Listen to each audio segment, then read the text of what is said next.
This is a dramatic development in the silver squeeze.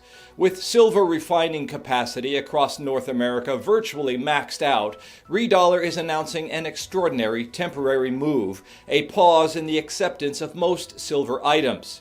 In response to these extraordinary conditions, reDollar is temporarily pausing acceptance of most silver categories. However, reDollar will continue to accept silver bars and coins subject to an additional 5% deduction, an emergency measure to offset extreme processing delays and costs while keeping bullion moving.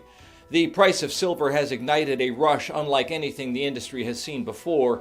reDollar reports a surge of material from every corner: jewelry, coins, flatware, and even heirloom pieces dating back to the 1800s now entering the melt stream.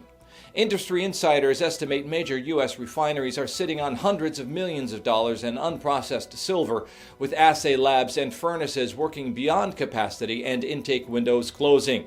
The bottleneck is national. With capacity strained from coast to coast, reDollar says its management is working day and night, expanding partnerships, exploring international refining options, and adding throughput wherever possible. The goal: restore broader silver intake as quickly as possible.